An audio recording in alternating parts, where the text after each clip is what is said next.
Hello and welcome into the Skraby Show for February 5th, 2026. I am Matt Skraby. Thank you for joining me, and we got a lot to talk about tonight. Final Skraby Show of the week. I do not have a Skraby Show on Fridays, but we have talked about plenty of stuff this week. We've had a lot of good news. I mean, I say good as in we've had a lot of news to talk about. But this sale of the Padres and the stuff that's happened in the last couple of days is fun to dive into.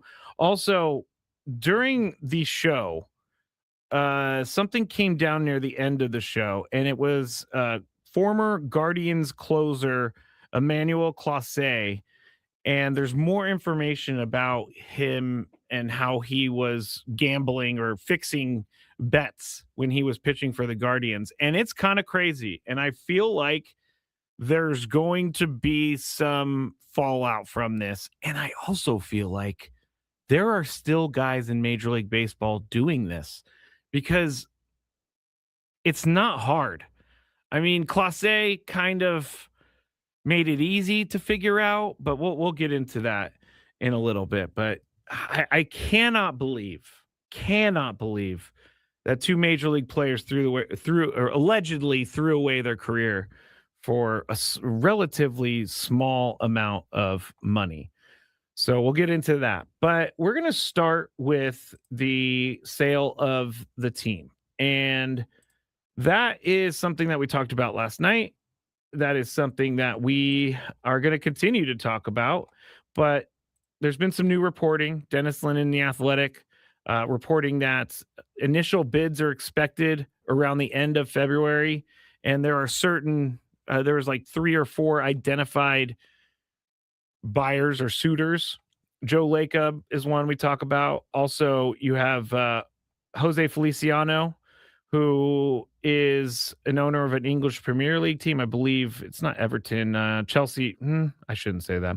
Dan Friedkin, born in San Diego, he owns Everton and Serie A club AS Roma, and he did attempt to buy the Boston Celtics last spring.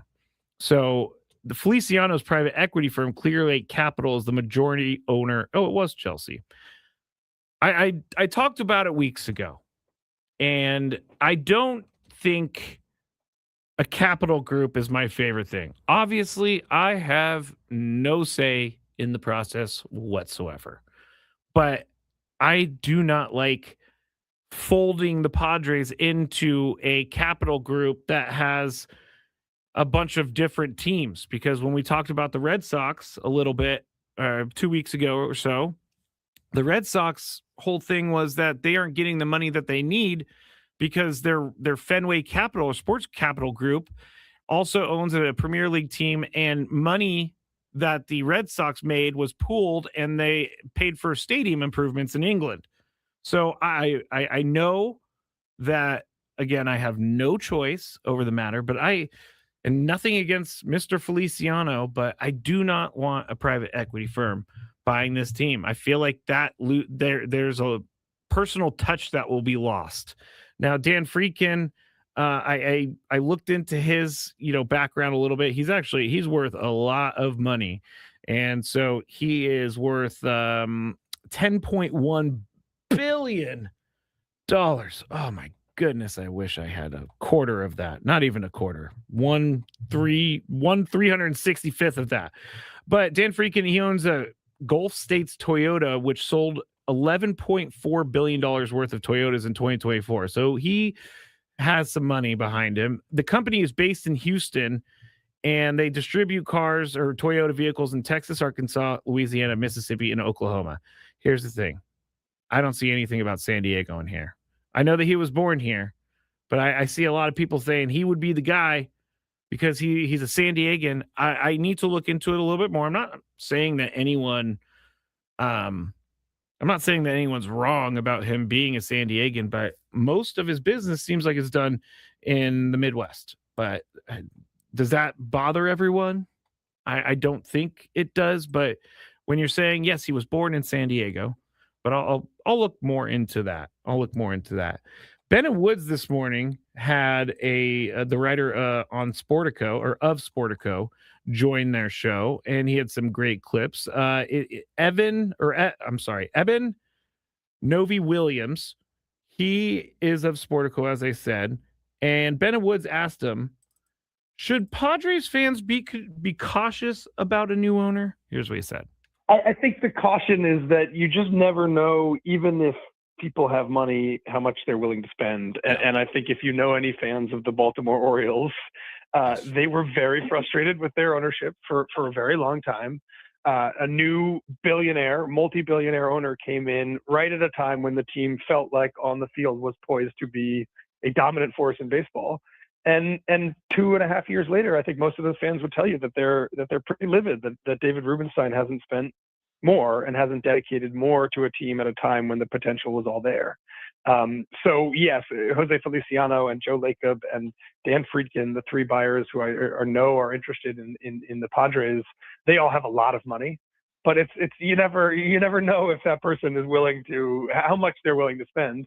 And in baseball, as you guys know, it's a critical component. It's not as critical in the NFL, where everyone pays the same amount and every owner, regardless of who they are, has a salary cap that they abide to. In baseball, that's the difference in many cases between winning and losing. And that's a very good point about the Baltimore Orioles owner. I mean, we talked about it, I remember, in the Big 5 years ago about the team being sold. I believe it was the Antonelli family. I may be wrong about that. I'm just throwing things out there apparently tonight. But, that's a great point, because you never know what we're going to get. And I just spent, 2 minutes ago, I was saying, oh, this guy was born in San Diego, but I don't know if he's from San Diego. Honestly, it doesn't really matter to me where they're from, as long as they come in and they care about the team, they spend the money on the team that they need to, they make them competitive. That's all I really care about. That's all I really care about. Like, I want someone to care about the team, like Peter Seidler did. And we're never going to get another Peter. I know that. But we can get someone who cares about San Diego and who cares about the team. Maybe not as much as Peter, but a lot. And right now, the Padres are primed. If you build this team just a little bit more, you're looking at a team that has the chance to go to the World Series if you're able to acquire some more, not high priced players, but the right players. So why would you not buy this team and then what? Okay, let me start that over. Why would you buy this team and then sit around on your hands and just go with status quo? I don't think you would. I think you would put money into it, and I think you would try to win as soon as possible. Let's go to this other clip from Eben from Sportico. Ben Woods asked him about more prospective buyers. If you're running this process, if you're the Padres, you want, there's drips and drabs that come out in the media, very many places that benefits you, right? That there's a benefit from this looking like it is a vibrant auction. Yes. And there's a lot of the same people that bounce around sports teams, and we'll use Feliciano and Friedkin as good examples. Both of these guys have been in the running and late stage bidders for major professional sports teams in the past couple years, in addition to the ones that they've actually purchased. So whether it's the Celtics with Friedkin, whether it's the Broncos with Jose Feliciano, he was very close to buying a chunk of the Los Angeles Chargers, actually, and that actually fell through basically at the last minute. But yeah, in some ways, like there are some familiar names that tend to pop up in a lot of different processes. And then to your point about the secrecy, and then you have people who, because of who they're working with, or because of who they are, or because of where they're from, you don't have as much insight. I've been told by multiple people that there is an Asian consortium, I think from South Korea, that is also in talks and showing interest in the Padres. I'm trying to figure out who they are. I don't know who they are. But yeah, I think some of it is there are people who are familiar to us at Sportico and to other folks who are kind of constantly interested in expanding their sports portfolio. And then you have people that kind of come out of nowhere sometimes.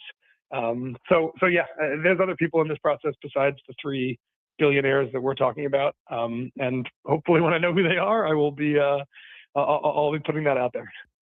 If you want to hear the full interview, you can go to Ben and Woods on YouTube, or you can go to 97.3 The Fan on YouTube, or you can go to the Odyssey app and type in Ben and Woods. I said that the Baltimore Orioles owner's name was Antonelli's. Apparently, I'm really hungry because I think that's a deli. I'm being told on the chat it was the Angelos family. So I got the A right, but thank you, Dominic. I knew that was going to come in if I said it wrong. But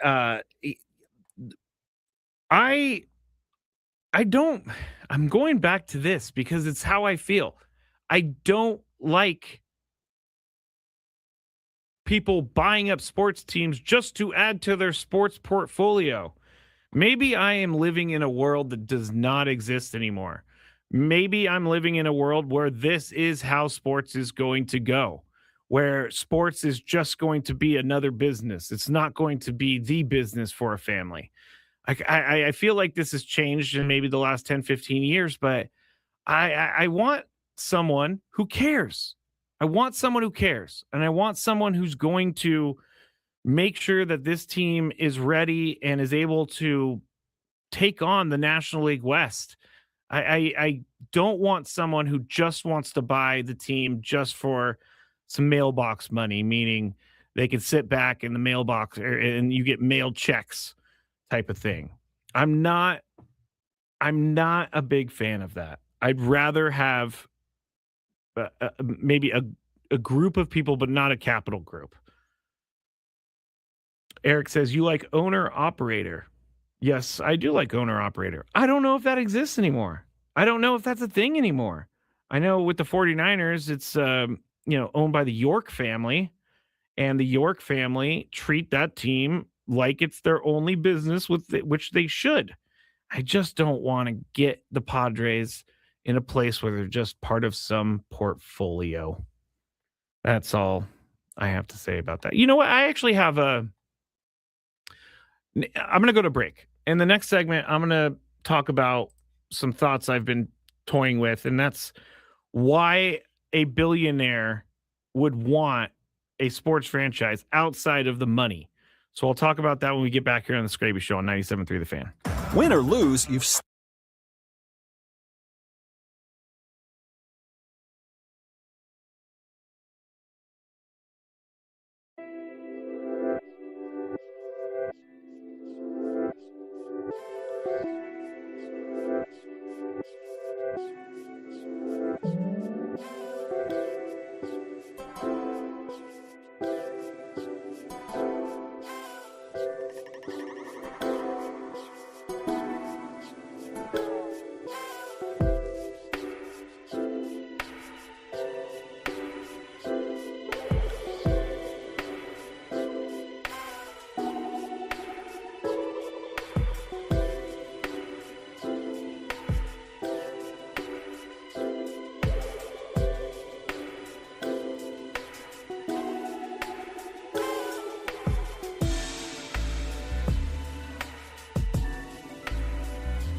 Skraby back with you, broadcasting live from the Bill House Studios. We know how. There is a Winter Olympics story about ski jumpers that I want to talk about in the next break. I have no idea how I'm going to talk about it because it's insane what some of these people will do to get an extra 3 feet in the air. So we'll talk about that in a little bit. But we still need to talk about Emmanuel Clase as well.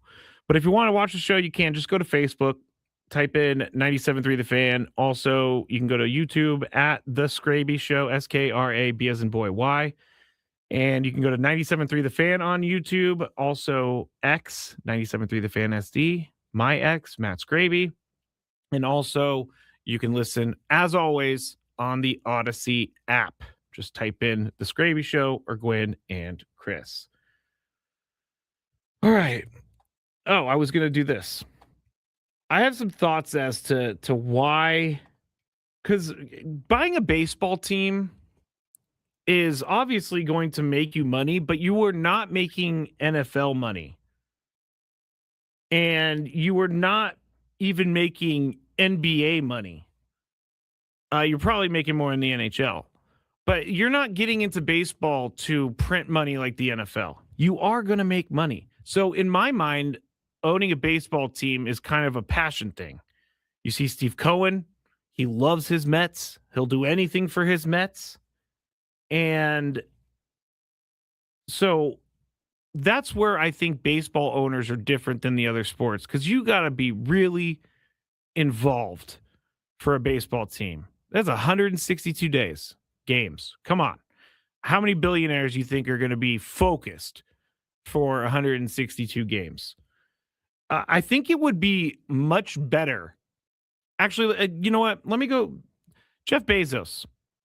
He tried to buy the Commanders a few years ago, and he didn't get the Commanders. He ended up, he bought the Washington Post thinking that it was going to make him a ton of money. Well, it turns out the news business is really tough to make money in, and he's losing money. And so he laid off a bunch of people, and he's kind of public enemy number one right now for Washington Post people. To be an owner of like a baseball team in San Diego, I think would be way better than being an owner of something like the Washington Post, because if you're an owner for a sports team, the only reason people will hate you is if you drive the team into the ground. But if you show just a little bit of care and you put some money into it and you invest in this team, you are going to be a hero. Right now, Bezos is in hiding because everybody's really angry with him. Whoever the owner comes to San Diego, they put a little bit of money into it. We already love them. And Katrina said that's not why Bezos bought the Post. I know. It's just, why would you ever want to be public enemy number one when you could easily sway the feelings of a city? It is so much easier, I think, to be an owner of a sports team, because it's really the bar to being successful as an owner is lower. You just got to care, and you just got to make a competitive team. And if you do that, people are going to like you. People are going to stop you on the streets, and they're going to take pictures with you. How many people saw Peter Seidler going around town and just wanted to say hi and thank you? Like, that's a much better feeling than laying off the sports department at the Washington Post and having everyone asking you questions about why you did it. If he owned the Commanders, I don't know if he would own the Post too, but if he owned the Commanders, people would be less, I think people would be more on his side in certain ways. Now, we're not going to go get into all the other stuff out there. Not going to go into all the other stuff because there's a lot of angles. But if I'm a billionaire, I'm buying a sports team. It sounds easy, but it's not easy. But if I'm a billionaire, I'm buying a sports team because I can make people happy with a sports team. With a big business like Washington Post with tons of employees, I don't know that I'm going to be able to um, make people happy there. So, just a random thought I had as I was driving around earlier today, thinking about who was going to own the team. Joe Lacob, Jose Feliciano, Dan Friedkin, the guys from Korea, as Benowitz guest said. But yeah. All right. There's my thoughts on that. Now, let's talk about this Emmanuel Clase thing because it has become way more involved than I thought it was. So this was last year in the season. They caught or they somehow came to the conclusion that they figured out Emmanuel Clase and alleged co-conspirator Luis Ortiz were throwing suspicious pitches to benefit bettors. Well, now they are saying that he bet in at least 48 or let me start that over. He did not bet. He was found to have been throwing suspicious pitches to benefit bettors in at least 48 games over 2 years. Federal prosecutors actually listed 9 games in which he allegedly threw rigged pitches. But this whole thing, like over 26 months, he did this. And it seems like he did it for friends back home because according to prosecutors, the two Ortiz and Clase accepted thousands of dollars in bribes to help 2 unnamed gamblers in the player's native Dominican Republic win at least $460,000 on bets placed on the speed and outcome of their pitches. So my thought about this is that I wonder, and I suspect that there are other guys in baseball doing this. And I don't know if this whole thing with Clase scared them away, but they can't be just these 2 guys. And so this is why betting is a slippery slope because, $460,000 is a lot for a lot of people, including myself. But when you're Emmanuel Clase and you signed a 5-year, $20 million contract, you're making more money than you are risking your career for.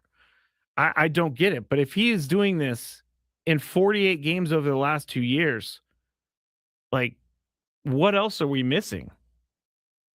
Not only the 48 games, but there were records from a court proceeding that said Clase, quote, has identified, well, he hasn't identified, but they have identified at least 250 pitches on which bets were placed. 250 pitches. He's a closer. He throws maybe on average 20 pitches a game, and that might be even high, or 20 pitches an appearance. So he was doing this on 250 pitches. There has to be more people out there doing this in the league. And I'm hoping this Clase thing really scared them away because now the authorities are looking for it. I just don't know what else we need before betting is looked at as a bad thing for professional and college sports. I don't understand it because these things are popping up all over the place. You got guys in college accepting money from gamblers to affect the outcome of a game because they aren't making big NIL money. They need to figure out how to make money while they're in college. So potential bettors will approach them and give them money.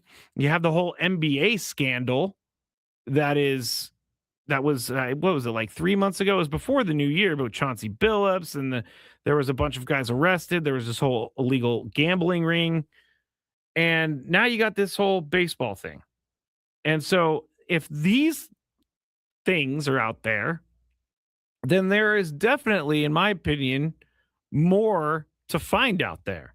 I don't want it to be this way. I don't want to be this way. But I cannot think it was an isolated incident between two players. I just can't buy that at all. And I don't know how I can get, people to see this, but I'm going to keep saying it. Gambling is bad.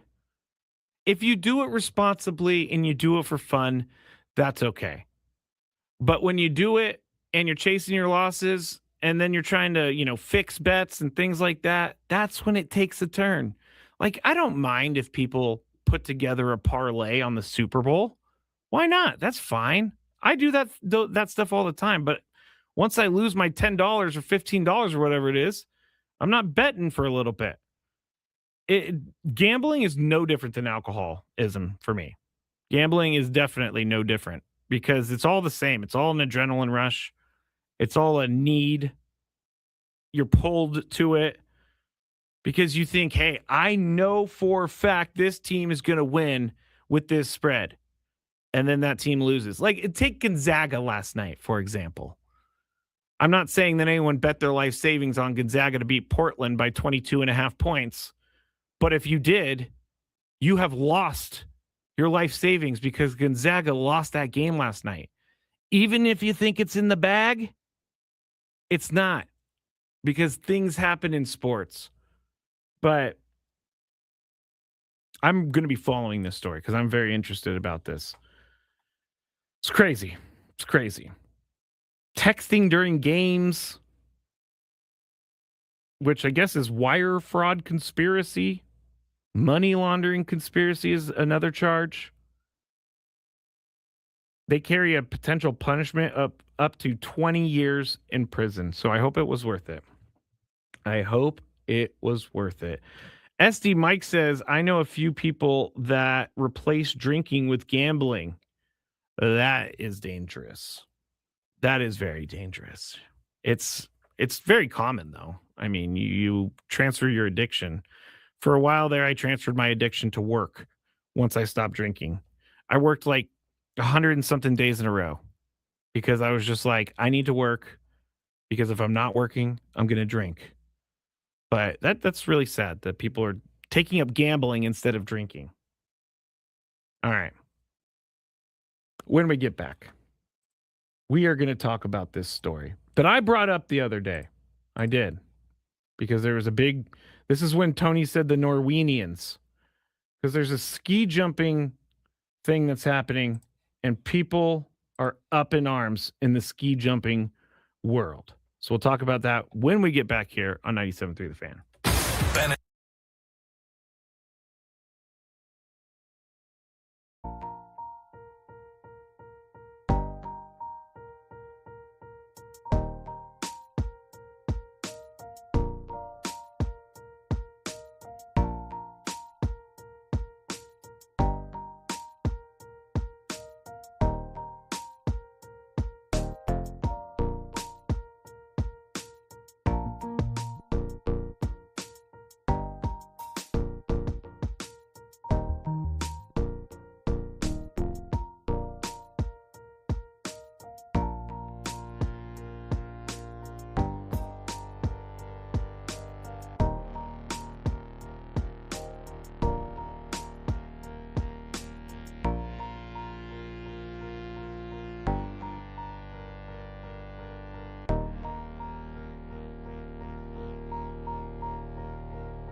All guests on 97.3 The Fan join us on the David P. Shapiro Fan Hotline. David P. Shapiro, criminal defense attorneys, helping good people regain control of their future when charged with a crime since 2010. Visit davidpshapirolaw.com. Final segment for the Skraby Show of the week. We have one more show tomorrow for Gwen and Chris, and then we'll be that much closer to spring training. I cannot wait for spring training. I cannot wait to see what Miguel Andujar can do, because the Padres signed him. I think it's a good signing. I don't know why Chris was trying to tell everyone that, oh, he's not going to be a 10-time All-Star, or you're not getting a 10-time All-Star. I don't think anyone was asking for that. So, my opinion, great move. Great move. Olympics start tomorrow night. And I do have to preview the Super Bowl. I did put that as my title. We'll see if I get to it. The Olympics start tomorrow night. And I've been all over this ski jumping story. Ski jumpers, there's a big whole rigmarole about ski jumpers cheating in the Olympics. And I don't know how I'm going to talk about this, but the World Anti-Doping Agency has had to address a controversy in the world of ski jumping. Male athletes are alleged to have injected their, with a hyaluronic acid to increase the length of their jumps. Yes, they're injecting something into themselves in a very sensitive area, and they're injecting with acid to increase the length of their jumps. So here there was an article in a German newspaper, Bild, published last month, saying these are how the guys are cheating.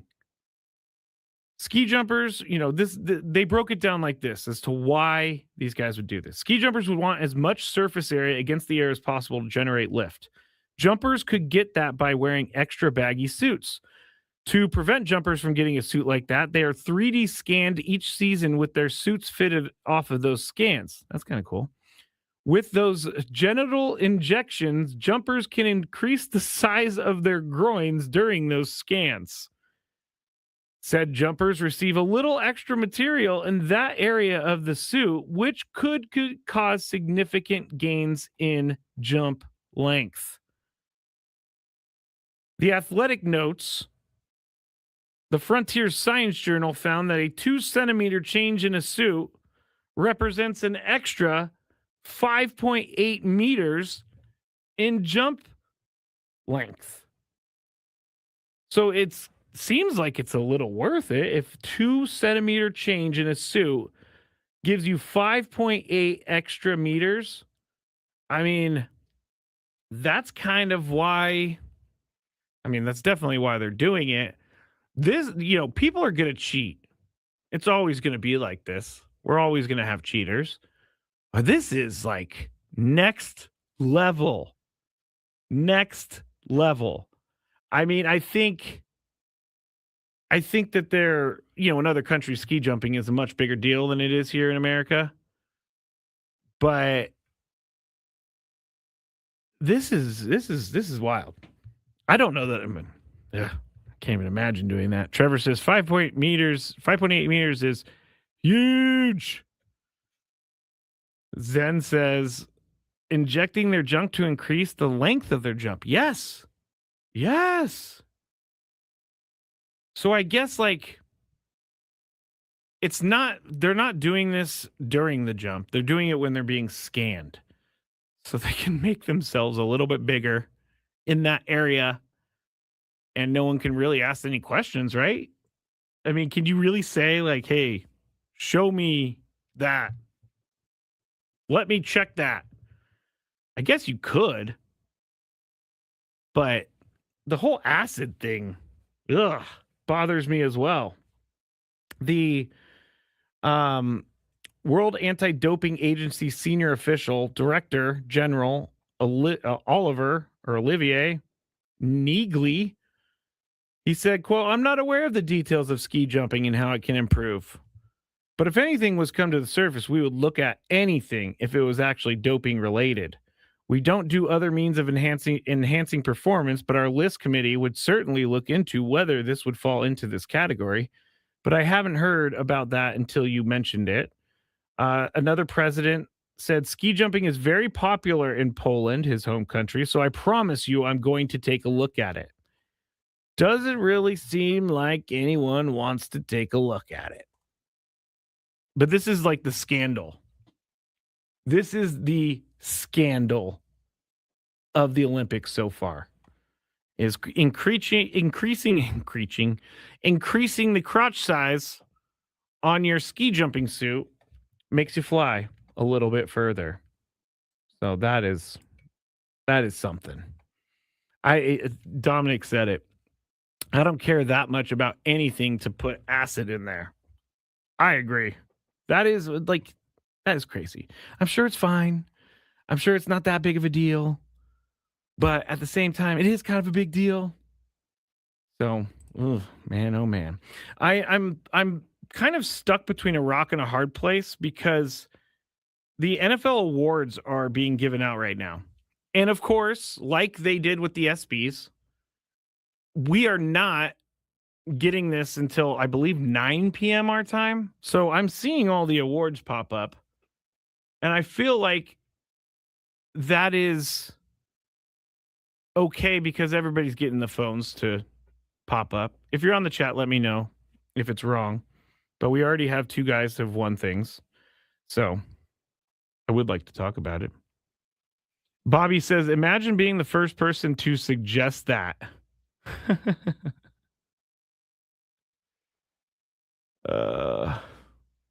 I don't know, but I wouldn't. I would be like, no, I am not doing that. I don't care if it makes me fly an extra 5.8 meters. I'm not doing it. But I guess some of these people, this is their livelihood, and this is what they do. Clay says, that sounds bizarre. Getting an extra 5.3 meters? 5.8. How? Physics is to come into the equation. This does not sound possible. Not all skiers are cookie cutter sizes. It's all about the suit size, Clay. It's all about flying through that air and getting enough of the suit to hold you in the air, to lift you. So if they increase the size in the crotch area, then they will have extra suit material. And that's why they fly a little bit further. All right, I'm just going to talk about the award winners for the NFL because I am not going to be staying up until 9 p.m. to watch this, which is ridiculous because this is being done on the West Coast. Myles Garrett wins NFL Defensive Player of the Year after his record season. He said backstage, I think I did enough to earn it. I think he did too. He set an NFL record with 23 sacks. He has 125 and a half sacks in his 9 NFL seasons, and he just turned 30.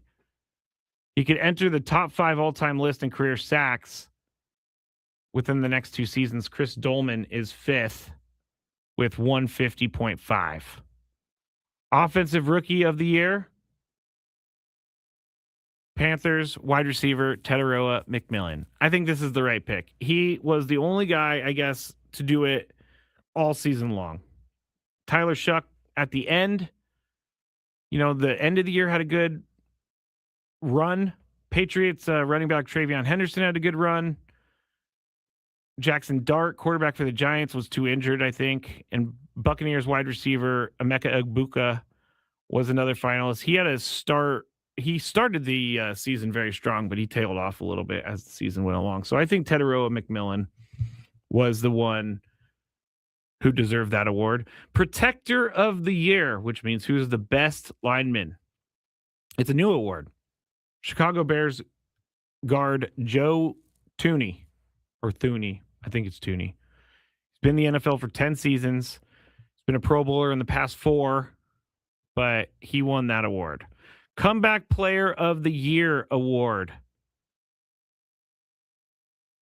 Aiden Hutchinson was also up for this. Trying to find out who everybody else Oh, here it is. AP Comeback Player of the Year. Phillip Rivers and Chris Olave each receive one first base vote. That is wild. Stephon Diggs came in 5th. Who cares? Trevor Lawrence came in 4th. I don't know that did he come back from major injury. That's the thing about this Comeback Player of the Year award. I think the spirit of the award, if I can talk, the spirit of the award is for someone, in my opinion, who was hurt the year before and then came back and had an incredible season. Dak Prescott was 3rd. Aiden Hutchinson definitely qualifies for this award because he broke his leg last year, came back and had a strong season. But Christian McCaffrey, 31 first place votes. Good for Christian McCaffrey. He only played 4 games last year, or in 2024. I don't really know how to reference football seasons because they're all weird to me. Let's see. Let's go into some other football news. You know what? It's time to just talk about the Super Bowl.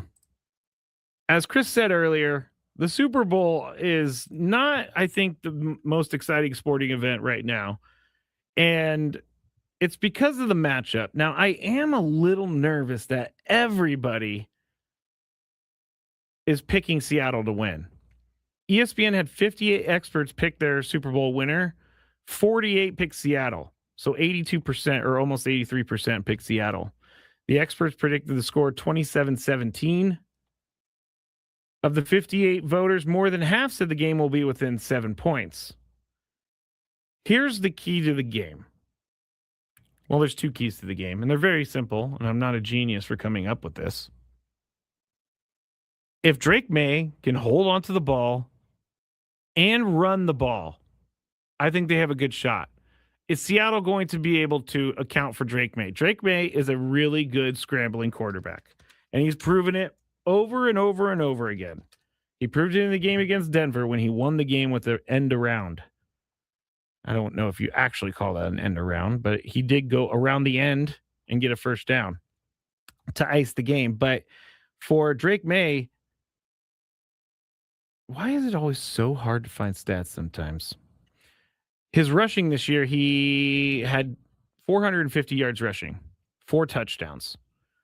So if he's able to run the ball a little bit and take the pressure off of the secondary, the Legion of Boom 2 is very good. And I don't know that the Patriots have wide receivers to make it happen. But Drake May, I think, is good enough to win a Super Bowl if he's able to scramble and if he's able to hold onto the ball. He had some turnovers during the playoffs that were not great. Really not great. The Seahawks, on the other hand, this is where my brain goes for the key to the game for the Seahawks. Can Sam Darnold just manage the game? If he starts trying to take over the game, I don't know that would be good for the Seahawks. But if Sam Darnold can not throw interceptions, not fumble, not get sacked a bunch of times, I think that they end up winning this game by more than 7 points. Because they're that good. They're absolutely that good. I'm going to do my predictions with Tony and Chris tomorrow. But I'm just hoping for a good game. That's all I really care about. All right, we got another award for the NFL. Let's see. Coach of the Year. I picked the wrong year to be trashing Mike Vrabel because he just won Coach of the Year. I definitely picked the wrong year to trash him. His team goes 14-3 and makes the Super Bowl, and I'm like, he's the worst coach of all time. I don't know why anybody would hire that guy. Well, I was completely wrong about that. I'm not afraid to say it. I did think I was going to be more right than a Super Bowl appearance then. Like that's like the universe saying, Skraby or Matt, stop talking. What are you doing? Stop making predictions. I'm never going to stop making predictions. That is for sure.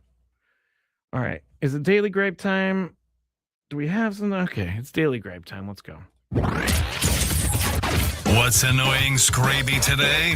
Let's find out. It's time for the Daily Gripe.